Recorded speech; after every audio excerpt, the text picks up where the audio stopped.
Tom Morkes, are you ready to be fearlessly questioned today? Let's do it, Joey. All right, fantastic.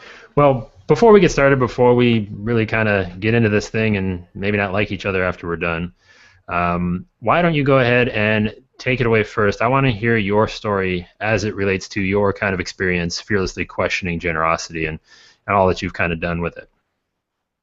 Sure. So my background is actually in the military. I was a West Point grad and then commissioned as an Army officer, and so spent 5 years active duty until I got out of the Army a year ago. And so actually literally maybe a year and a month ago was when I started my terminal leave. So I actually got into Pay What You Want kind of by accident, and then slightly a little bit of fear, and then just a willingness to try something that I thought might not work, but it would be cool to see what happens. When I was actually in the Army, the last year I was there, I knew I was going to be getting out. I just thought to myself, well, what do I want to do? I didn't want to go to be a middle manager at Frito-Lay's or Boeing or something like that. And that's really what most officers do when they get out, is they go with a recruiter, and that's their only option, it seems. So I was like, well, maybe I've read a lot of books on business and stuff like that, and marketing, and this whole online scene was so fascinating to me. People can make money online, blew my mind. But I was like, yeah, it still seems shady. I wasn't sure about it. So I started writing online. I ended up getting a little bit of a following. People were reading my stuff and enjoyed it. And so finally, after a while of doing that just for free, I decided to write a book and like kind of publish a book that I would actually, and I wasn't sure how I would price it though. I'd gone to a Seth Godin conference, and I'd taken all these notes from it, and I compiled it into a little PDF, and I sent it to Seth, and I was like, hey, can I share this with people? And he said, go for it. And so it was just a compilation of notes from the Revolution conference with Seth Godin and like about 100 other like entrepreneurs. And I thought it was great stuff. It was really great notes from the conference, and I just want to share with people. But at the same time, I kind of wanted validation for the work I'd been doing. So I gave it to my audience. I said, here it is. It's free. Enjoy it. And if you like it and you want to contribute to my creative work, go ahead.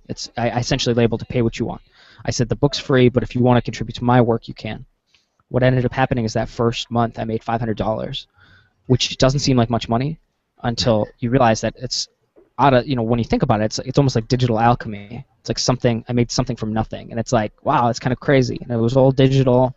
It just kind of blew my mind. One, that people would buy something that I created, which is just, wow, okay, cool. Maybe there's something here. And then the second thing is that people would pay for something that's free. And so it was two eye-opening experiences at the same time doing that. So since then, I've used Pay What You Want now for everything. For consulting, for other books, for when I launched a business incubator called the Flight Formula, where we launched it as Pay What You Want, an in-person event. It was 7 days at a nice resort in Nashville. There's quite a bit of overhead to cover that, like $20,000 in overhead, and we launched as Pay What You Want for people to come. And sure enough, we raised close to 40 grand, I think a little bit over, and then relaunched an online version of it later using Pay What You Want as well. So I've had quite a bit of experience using this model now, and every time it continues to astound me that it works, and I think it's awesome. The most impressive thing I took away from that is that you actually took notes, something I'm not very good at. Yeah. And you turn notes into something of value. I mean, I'm a horrific note taker. So life lesson: take notes, and then start a very successful online business. I think I'll take away from that. How cool is that, though, to actually send something to Seth Godin? I mean, what was that conference like? For just really quickly, I remember reading that post. I mean, that sounded like something that was insane. Yeah, well, it was really cool. And it was funny because I was still in the Army at the time, and it was like he put it out there, and anything he puts out goes like that, like it just bought out. And so I saw the email because I get his email every day, and I was like, I sent it to a couple friends and my brother, and I was like, hey, you guys want to go to this? And everybody had like prior commitments and stuff like that and couldn't do it. And I was like, man, that's gonna cost me like $1,500. Like that's expensive, plus the flight or whatever. And I was like, and I had no business at the time. Like there's no reason that I should be there. But I was like, I just really want to go listen to this guy that I've been reading all his books, I've been listening to all his videos. I want to meet him in person. And so going there was really cool. I came as a student. You know what I mean? I just wanted to learn. I want to learn from the people around me, and I want to learn from him. And so that's how I approached it. That's why I took a ton of notes, because I was not adding any value to the conversation. So I just want to sit back and like be quiet and learn what I could. This is a bit of a tangent before we get off into the whole real thing here, but I think what is very important there, and it's something that I'm a big believer in too, is showing up.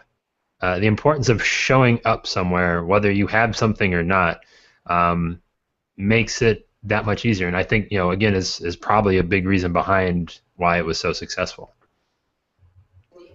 Yeah, I mean, I agree completely. I think showing up is as at least a percentage of the battle. I mean, maybe not half the battle, but then I don't think, what is it? Knowing is half the battle. GI Joe. I Knowing think is half that's. the battle is what we've all been taught. Yes. I think that's wrong. Showing up is probably more important, even if you don't know anything. So yeah, there's my take on that. Well, Maybe I we mean, can fearlessly question that. yeah. Well, I mean, the reason that I bring up is, I've gone to a couple of different conferences, and they're not cheap to attend. I'm just in my day job, I sell health insurance for my family agency. Small thing, like I have no business going to these marketing conferences, and I'm at these marketing conferences with all these other people that are marketers, and I don't understand why other people in other industries don't, do those things. It's like you should be the ones there, not the marketers. I mean, yeah, the marketers maybe need to be there, but ultimately you need to be there to learn for your industry as well. But enough of the tangent. Time for the gloves to come off. The most fearless question that we have here today that everyone is really, showed up for is, and I know you're not guilty of this, so this isn't an indictment of you, but this is kind of my observation. I wanted to talk to you about it and see what your thoughts are. I know we've had a few exchanges on it, a little while ago, but is this whole generosity thing, is it, starting to get abused by people who just don't have any idea? It's just a lazy business model. They say, hey, I'm doing this thing, pay me, and I'll do these maybe a couple things for you. Is it that for a lot of people, or I mean, is people just not taking the time to lay it out like you have? Maybe a little column A, a little column B. I guess there's a couple things I take away from that comment is first and foremost, if the people that use it. So there's two elements to pay what you want, of course. It's the creator and then the consumer, and then the creator, the person who's actually using it to sell the product. It's kind of like any other pricing technique in that respect. Like if I want to do fixed pricing, if I want to sell it on a bid system using eBay, whatever. I mean, choose how you want to do that. And pay what you want is just like that. It's just any other tool. So in that way, it can be used appropriately and powerfully, and it can be used inappropriately in ways that it doesn't work at all or backfires. Like, and then again, pay what you want. The scary thing is it could really backfire. That no people could contribute nothing. That's always a reality. But the reality is too that even if you have a fixed price on something, it doesn't mean people will buy it. So there's going to be layers to this. And I think oftentimes, here's the problem, is I think a lot of people either view pay what you want as something that people defer to when they are unsure of themselves, which is absolutely not the case. When I'm selling something, I'm choosing to use pay what you want now. I'm absolutely confident in its quality, but I do it for a different purpose. But as part of my platform, I've explained that purpose so people understand it. Education is part of what I do. It's to educate people why I use that pricing technique, which is very, very, very, very, very, very important because it's unconventional. People aren't used to it, and so it scares them. Like seriously, some people are scared off by it. So, and again, I might ramble too much. You might have to bring me back in, but I'll say this because I've actually sent this out to people, and I've asked for feedback, and I said, hey, this is my product. Like, I use pay what you want. What are your thoughts on this? I've done this for hundreds of people when I wrote the complete guide to pay what you want pricing. I want their feedback, and the two biggest concerns. One of them was that, well, like people who thought their stuff would be undervalued, that people wouldn't contribute. Okay, well, I've proven that that's not the case if you do it right, if you present it right. But also another response I got back from people, from like the producers who or from the consumer aspects of like going to buy a product that's pay what you want, a lot of people would tell me, I didn't know what to contribute, so I didn't pay anything, and I'm like, you're missing the point. But that's okay because that's a learning lesson. Like it's honest feedback, and that's kind of what you need to go forward. And so what I've learned is that it's so important to kind of like handhold people through the process, and if you don't do that, you can lose them. Let me hit you with this. Is it maybe not isn't the worst? I would say the worst thing is not somebody not paying. I would say the worst thing would be somebody not getting value. Yeah, I mean, unless you're a business and you need to cover expenses, then. Well, I mean, let's say, all right. So yeah, the one-time transaction. I mean, the goal for any business, in my opinion, is to create lifetime customers. So let's say that one-time transaction was successful for $15. Okay, but let's say that person paid 15 or they didn't pay anything. I don't care what the dollar amount is. I mean, but let's say they just thought it was a complete and utter waste of their time, and that this is, I mean, I think that would ultimately do more damage in the long run. I think if we're talking about fears and generosity and pay what you want, you tell me. I like it, but then I would challenge you and say, how does that change for any product, even if it's fixed price? I bought stuff and I was like, man, did I just pay $200 for that report? Yes, I did. And it's like, like sometimes I've asked for refunds on things, very very rarely, like only if it's like totally like not what I expected, like I bought under the, again, the like some assumption of what was portrayed on the marketing page was not what the actual product was. But most of the time, if I buy something it's just not good, like I'll end up just being like, oh, I paid the price for that, you know, and it's like they didn't lie, so I'm not going to ask for my money back. But I'd say the same thing. Those people I don't go back to when they don't create quality work. So fixed price or pay what you want, irrelevant to me. I think that's irrelevant in the context of lifetime customer.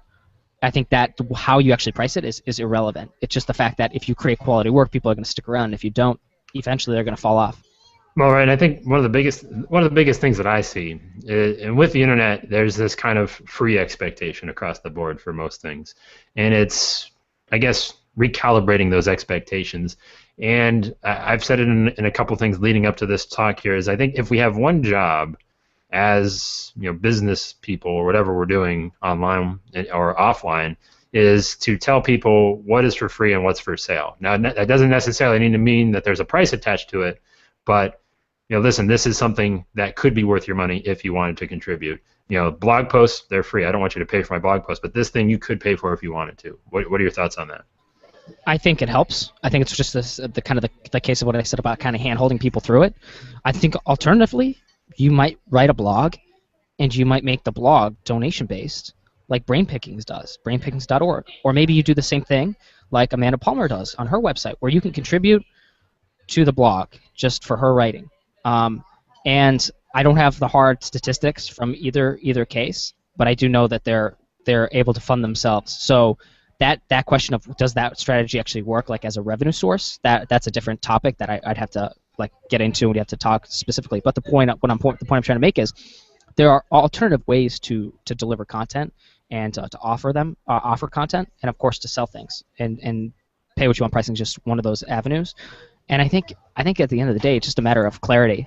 Is if we can clarify what we're creating and we can clarify what we're offering people, and then the pay what you want pricing is just a part of that. Like if pay what you want makes sense in the context of the story that you're telling, that you're creating around the product or service, because there has to be a reason. There has to be a good reason for offering something as pay what you want, and that reason could just simply be you the creator, say, I don't like fixed pricing. I'm not going to do it that way. I'm not going to play that game, and maybe that's powerful enough.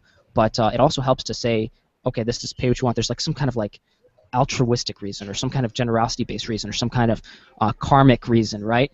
Whatever that kind of value is, but there has to be some kind of value associated with what you're doing because it is so unconventional. So yeah, that's that. I don't know if I answered that question. I might have gone off on a tangent. I think you answered it, and you said it a lot better than I did. It really comes down to, like you said, the clarity thing. I think that's maybe what I was getting at. Is it's just making, communicating that message as effectively as possible to let them know, listen, this is what I need you to do, or what you maybe would want to do. But I did want, you talked about different examples, and I wanted to kind of hit you with a couple of mine. I'm glad you brought up those examples of people that just have contribute to my blog sort of things, because those are the things that drive me nuts. I don't know about you, but that drives me nuts. Because listen, if you can't take the time to lay out something as listen, I'm going to offer this to you, then it's just you're being, in my opinion, that's where they're being lazy. I want you to put at least a little bit of effort outside of the stuff that you're just going to do anyways, regardless if I pay for it or not, to actually earn my business.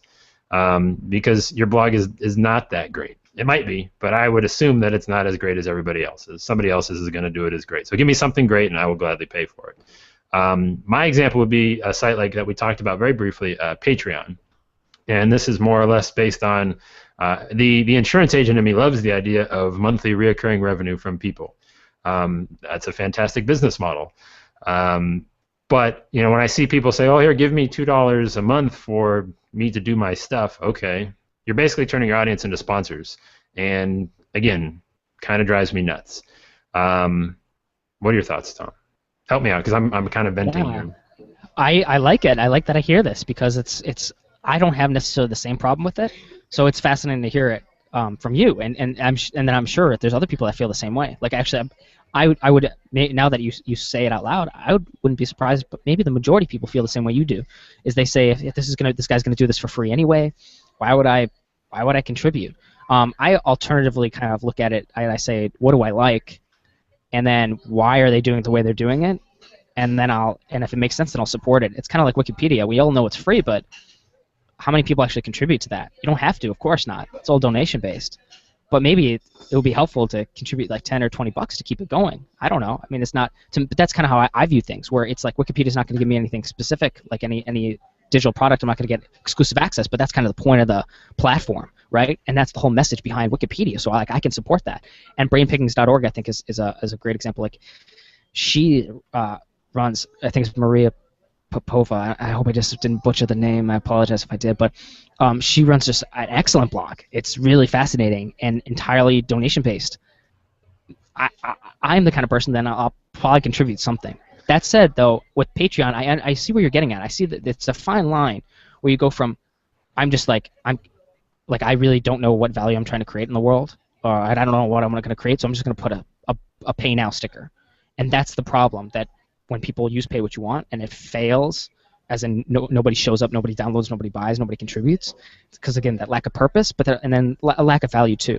And that's the thing. Like pay what you want is not the panacea for crappy products. I'm going to try not to swear here, but like you know what I mean. It's not a panacea for bad products. It's not a panacea. It's not a solution for somebody who doesn't know what they're doing. I've seen people try it and it doesn't work. So like you have to have a point and a purpose for what you're creating and why you're creating it. And then that, like you said, you mentioned this kind of comes full circle to what you said before. I think value is the most important part. Yes, that's exactly it. And you can't remove any element of this, otherwise it doesn't work.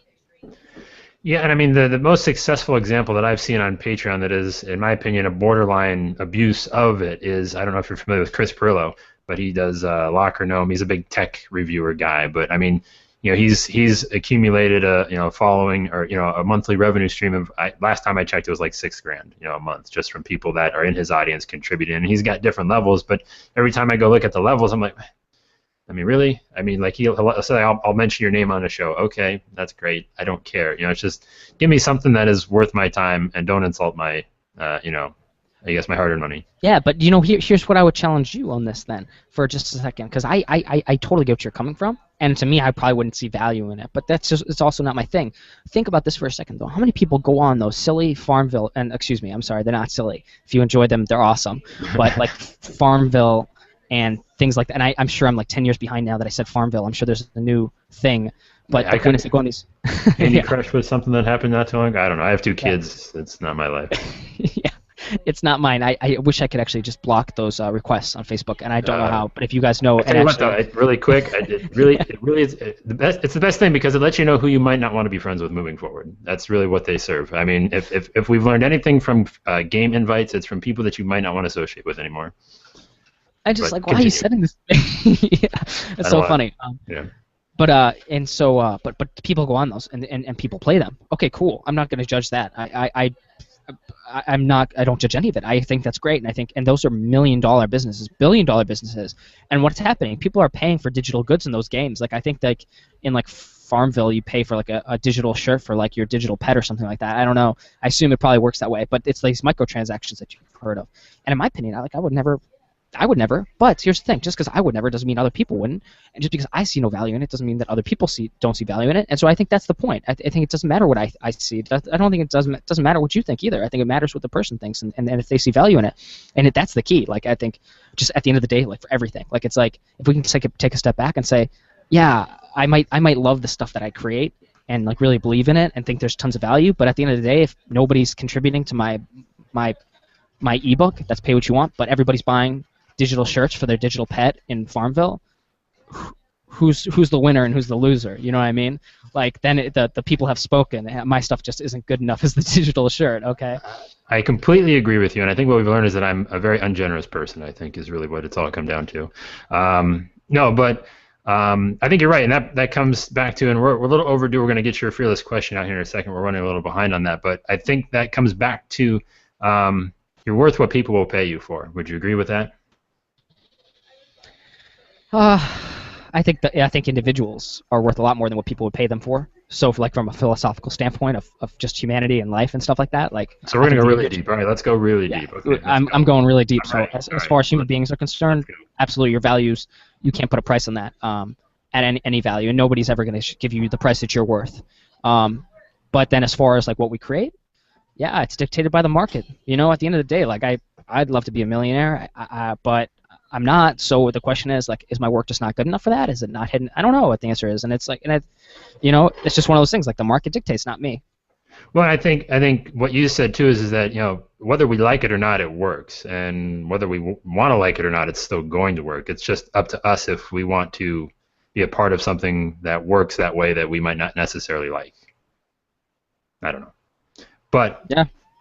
we don't need to beat the horse any further. It's pretty dead. Time for you to turn the tables on the audience, and we've had Cool. every guest do this so far.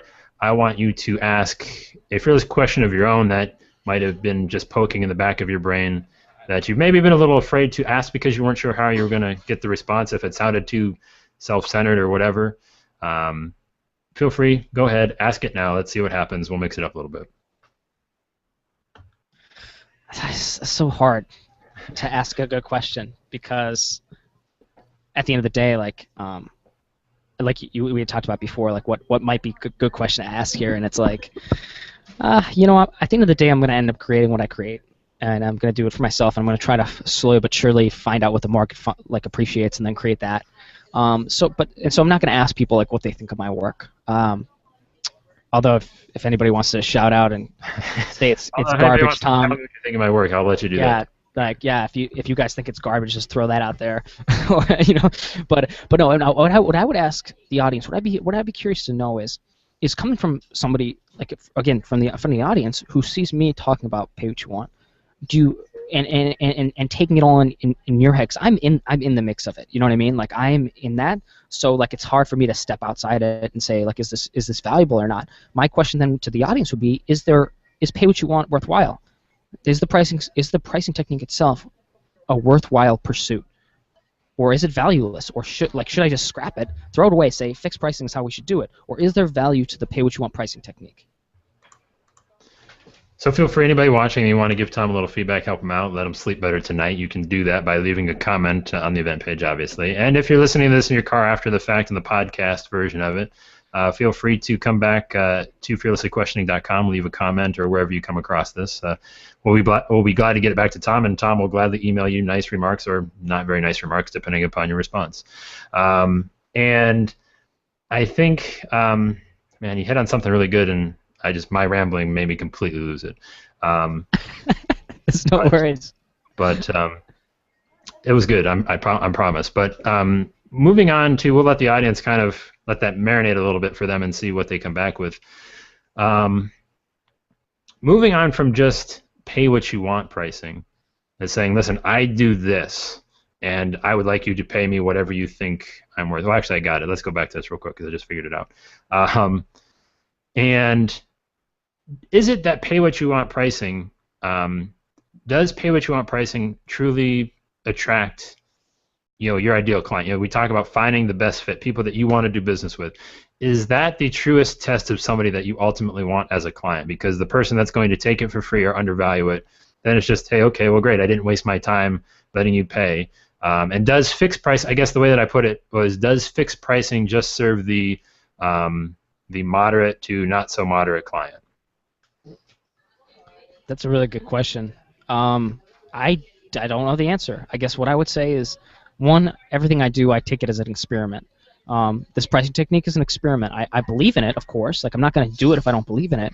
But at the end of the day, like I believe that, especially as a creator, as somebody who produces things, I'm at the mercy to a degree. To a degree, there's a fine line there too. At the mercy of what the market dictates. And at the end of the day, if I cannot support myself through pay what you want pricing, then maybe the pricing technique, at least for me or what I'm offering, then is not the right choice. And that goes for any creator. If you want to continue to produce, right? I think, speaking of Seth Godin, like one of his recent blog posts, like a couple weeks ago or something like that, was like, you must get, it was something along the lines of, I'm going to paraphrase and destroy it, but you must get paid if you're a creator, or the first step to to like building something is getting paid. And he was basically saying, like, if you can't get paid for what you're doing, like, it's not gonna be able to support itself, sustain itself. And so pay what you want is again, I feel like it's just one avenue to go. Fixed pricing is also just as it's valuable for there's a reason fixed pricing has been around for however many thousands of years it's been around. There's a reason that it's the standard, because it works. And for a lot of other benefits, I'm sure, and a lot of other reasons. But the point is, I think when it comes to pay what you want pricing, and then to tie it back into your question was specifically about does it bring in the ideal customer? For me, I think so. I really connect, I think, with a lot of the readers I get, and a lot of the people who buy my books or buy the books that I publish through In Search of Publishing, or through the Flight Formula, the people that attended and contributed to the Flight Formula. Those are the people I want to work with for that business incubator we launched that was Pay What You Want. And so everything that I've done so far, I found that like the people that do gravitate toward it, you always have quote unquote like bottom feeders, like people that could probably pay you, and they take it for free, and it's like, okay. And that's kind of part of it. Some people get offended by that. Sorry, I'm going to go off on a tangent. Some people get offended when people just take it for free, and I'm like, that's pay what you want. Like, that's the point, is that they can if they want, or they can take it for your minimum amount if you want to set a minimum, like $1 or something like that, or $5, or whatever you want to set as your minimum. The point is, if you give people an option, they have the option to choose the least amount, and that's okay. Like that's what you have to. I think for those who are listening and like considering using it as a pricing technique for their goods or services or whatever, is that you have to expect and be okay with the fact that people might take it for free or choose the minimum, and it's just the nature of the beast. So I don't know if that answered your question. Yeah, I mean, basically, I think, I guess the whole question was does fixed pricing just, allow us to attract this kind of, flat line of people that, they aren't too low, they aren't too high, they're there, and would we rather have 5 of the people that are going to pay at $200 versus the 10 people that are going to pay at 20? I think I would lean more towards, attracting those people that don't care what you're going to charge because they are that into your stuff. Yeah, no, and that's a good point. Sorry. So yeah, that is a slightly different angle than how I interpreted that question. So as far as that's concerned, yeah, then you might know, I think maybe through my writing and stuff like that, that when I talk about pay what you want pricing, I don't normally talk about the lowest common denominator. Everybody thinks pay what you want pricing, and they immediately think people are going to take it for free or they're going to pay the minimum, and everybody's worried about that. And I think it's just human nature. I get it. So I'm not like criticizing that. I understand that's how people are, but I'm trying to challenge people's framework on that, their frame of reference, and say, stop concerning yourself real quick with the minimum, and wait a second. We just removed the cap from this product. It's no longer $200, and that's the cap because that's as much as people can pay. We're removing the cap when we choose pay what you want. So now all of a sudden, yeah, maybe they can choose 0 if you allow it to go down to 0, but they can also choose 10,000. And so when we did the incubator launch, we ended up getting people that contributed over 10 grand for this, which ended up just a couple people paying that covered all expenses. And that means the rest of the people who contributed, whatever they chose to contribute, that means if somebody was literally like could not afford it but really wanted to be there and like ought to be there or something like that, like something like that, we had the benefit then of letting that person come, whereas we were quite restricted by fixed pricing before that. And so there's multiple benefits to this, but the big thing to take away from that, in my opinion, is that when you unleash the cap, when you remove the cap, you unleash people's generosity. That's my thought process. That's my philosophy on it. And again, it kind of comes down to how you pitch it, how you frame it, and how you promote it. If you just say, here's my little contribute what you want to my blog post, like, okay. But now if you were like legitimately like offering like a life transforming event or something like that, and you're saying it's pay what you want for these reasons, these value-based reasons, and we need your support, it just changes the conversation, and it changes, by its nature, it changes the contribution. Absolutely, completely agree. Now I'm gonna go ahead and just like blow the lid off this thing and see how you kind of feel about this. So we're talking about pricing, and it's all about costs, and it's everything based on what somebody will or will not pay for your stuff. We're talking, obviously fixed cost versus no cost, whatever you want. But are we doing the same thing to our goods and services as well by limiting what people will buy from us? And this might sound contradictory to what I just said, but somebody might watch this, conversation and think, oh boy, I really would want Tom to do this, or I think Joey could do that. Instead of saying, listen, I do this, this, and this, and I can get paid to do this, this, and this, and oh, you can pay whatever you want. Are we limiting what people would approach us to do business with in that regards by saying, listen, I do these things, and that's it? Or should we have a serve what you want model, as far as people doing, letting them tell you what you want them to help you with. That's interesting. Maybe you just broke some new ground, Joey, and maybe that's a new thing. Choose your service.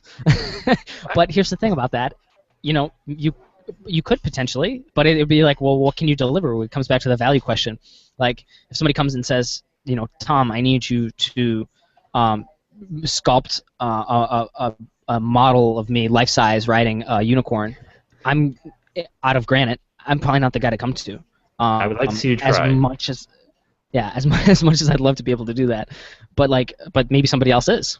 I don't know who that person is. If you do, let me send me his number. But I guess that's what I would say about that. Like the whole service thing would be like, what can you truly offer? So for me, just a quick, just example, I do a few different things, and so like whether it's writing or publishing, and then also I've done some consulting, I've done some freelance work, and so like any one of those things, like within a spectrum of my abilities, I can offer that service and say that's successful, time permitting, and I can offer it at whatever price you choose. So I don't know. I mean, if that answers your question. Yes, it does a little bit. I guess what I was kind of getting at in this whole different model that I was suggesting is that I think every single person takes away something uniquely different from every piece of content, every interaction they have with you, that you might not necessarily be aware. Self-awareness is probably one of the hardest, like true self-awareness of how people perceive you is probably one of the most difficult things people struggle with, and everybody's going to have their own perception of you and think that you have a skill that you might not necessarily know you're aware of. And if you limit those skills to people that, saying, listen, I think I do this very well, and people have told me I do this really well, but when they think you might be able to do this, and it would be, obviously, you would have not talked about sculpting unicorns and granite and things like that, so they wouldn't obviously think to ask you for that, but it would be something buried within that message that you normally get out there. Could be completely foolish, and I don't know, but that's what I was kind of getting at. If that made any sense.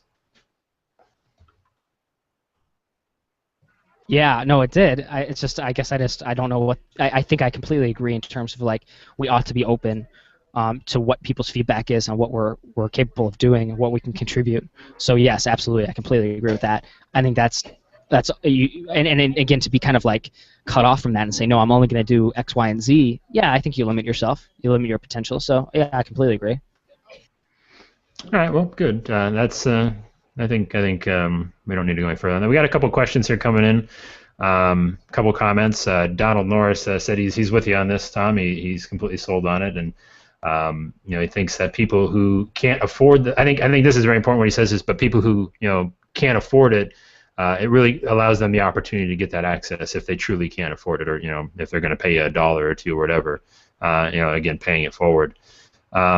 But then also, this is an interesting question. I'm not quite sure what we've got from this here, but you can kind of tell me what you think he's trying to get at. And I think you and Ryan Hanley have kind of molded as brothers during this last week here, as far as people kind of thinking you're one and the same. But using the words like recruit resistance and what is content warfare, how does one distinguish between this stuff in wartime and joining parties and markets, blah blah blah. So.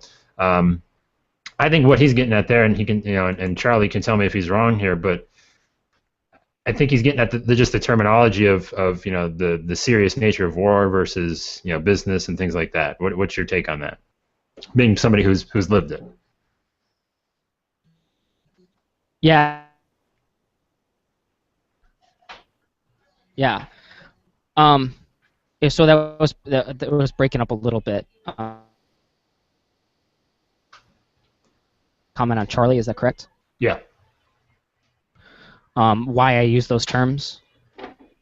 Yeah, I mean, I just think in general, I think and I've talked with Ryan about this. Is that right? I'm sorry. Using the phrase warfare and resistance and things like that within the business world.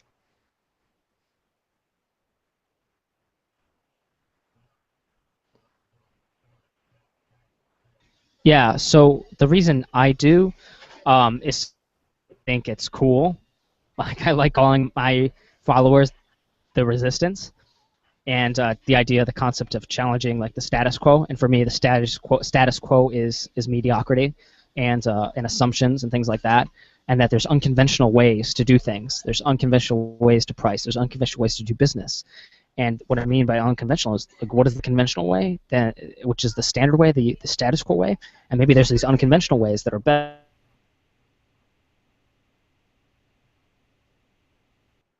for more flexibility and greater range of people to consume your product or service and to utilize it.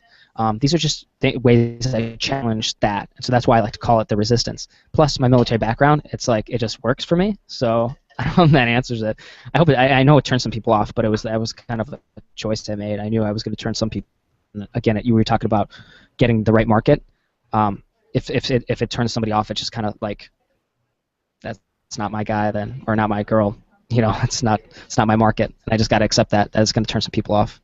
Yeah, I think people having the courage to say this is somebody I don't want to do business with is something that will help them immensely in the long run. Saying, listen, I don't, if you don't respond to this, that's okay, because then that makes it easier for me.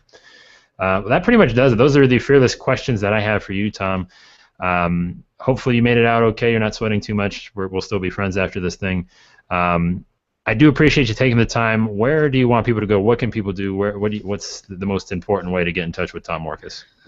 Sure. Well, Joey, first and foremost, thank you for having me on and for the show. I think this is awesome. I think this is good stuff. Like, I wish there were more shows like this that were asking these kind of questions and kind of digging into it. And I would even challenge you, man, to call me on stuff more often. Like, if you want, challenge it, man. Go for it. Like, I think that's great. I think I like a challenge. At least I do. I don't know if all your interviewees will, but I think it's fun. Just, I guess, stay tuned, right? We'll see how many people I upset and get yelled at.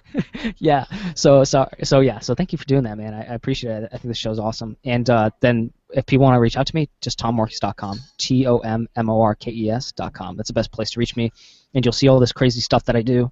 And you can either join in or you can blast me and say I'm horrible and my ideas are terrible, and I'm okay with that too. I have pretty thick skin. All right. Well, I do appreciate you taking the time, Tom. It's been a lot of fun.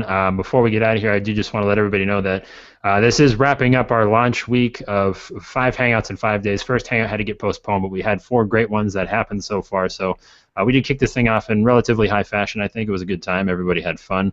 Everybody's still talking to each other, I think, so that's good too. But if you do want to get more fearless questions, the best way that we can make sure that there's more fearless questions around is to go over and subscribe and just tell us what you think in iTunes. And my fearless challenge, I guess, to you is that I'm not going to ask you to review something that you've only had experience with, like maybe 3 or 4 episodes. So go ahead and leave your own fearless question over there if you feel better with that, and we'll see what iTunes does with it. They might say it's completely stupid. We might break iTunes, but whatever. So review, leave a fearless question, whatever. Just go ahead and mix it up on iTunes, and let's see what we can do. So, Tom, I do appreciate you stopping by. It's been a blast, and we're going to get out of here, everybody. So long, and take it easy. Thank you.